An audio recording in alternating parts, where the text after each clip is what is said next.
მოგესალმებით, მე ვარ მარიამ ნიკოლაშვილი, ენდოკრინოლოგი და დღეს ვისაუბრებთ ავტოიმუნურობაზე. მე მაქვს შეეგროვებული რამდენიმე კითხვა, რომელსაც ყველაზე ხშირად ცნობენ პაციენტები და ვეცდები რომ ვუპასხო. პირველ რიგში რა არის ავტოიმუნურობა და ავტოიმუნური დაავადებები.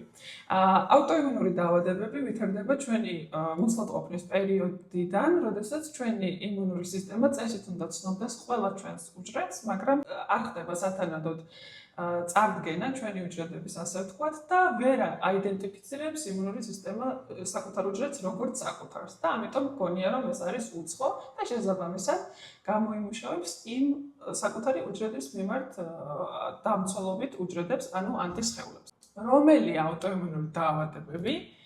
ეს არის მეორე კითხვა. ავტოიმუნური დაავადებები ენდოკრინოლოგიაში ყველაზე ხშირი არის ჰაშიმოტოს დაავადება, ეგრეთ წოდებული ავტოიმუნური თირეოიდიტი. ტიპი 1 ჟანგრიანი დიაბეტი, გრეივსის დაავადება, თუმცა არსებობს არაენდოკრინოლოგიური ავტოიმუნური დაავადებები, მაგალითად ფსორიაზი, მაგალითად სისტემური წითელი მგლუვა და ასე შემდეგ. რატომ მემართება ავტოიმუნური დაავადება? ანუ რამ გამოიწვია? არის ხოლმე ხშირად ესეთი კითხვა. ავტოიმუნურ დაავადებას ერთი კონკრეტული გამომწვევი არ ყავს, ეს არის გენეტიკის და გარემო ფაქტორების კომბინაცია.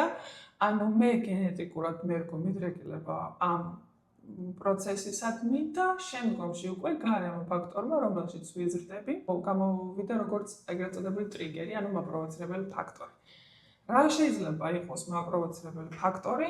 ეს არის ძალიან ბევრი რამე გარემოში, მაგალითად დაბინძურებული ჰაერი, დაბინძურებული საკვები, ეს შეიძლება იყოს ულტრაიისფერი გამოსხივება, მოწევა, შეიძლება იყოს უცხო ნივთიერებები, რომელსაც ჩვენ ქსენობიოტიკას ვეძახით, რომელშიც მოიაზრება მედიკამენტიც, არამედიკამენტიც, პარფიუმერიაც, ქიმია და სხვადასხვა საშუალებები.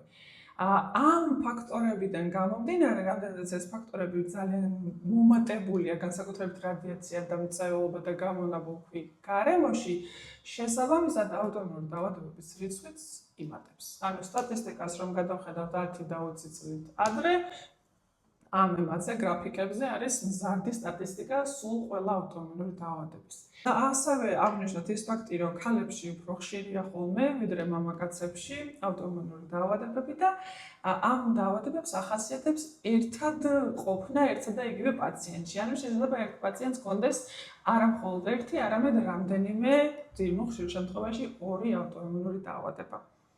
და ბოლოს პრევენცია შეიძლება თუ არა პრევენცია მოვახდინოთ. გენეტიკის კუთხით, რა თქმა უნდა, არა, მაგრამ გარემო ფაქტორები, რის მოდიფიკაციაც შეიძლება, შეგვიძლია რომ შევცვალოთ. მაგალითად, თავიდან ავირიდოთ დაბინძურებულ გარემოში ყოფნა, თავიდან ავირიდოთ მოწევა, ან ისეთი ნივთიერებების გამოყენება, რომლებიც არის ჩვენთვის უცხო, აქ იქნება საუბარია როგორც საკვებზე, ასევე ჰიგიენურ და კოსმეტიკურ საშუალებებზე.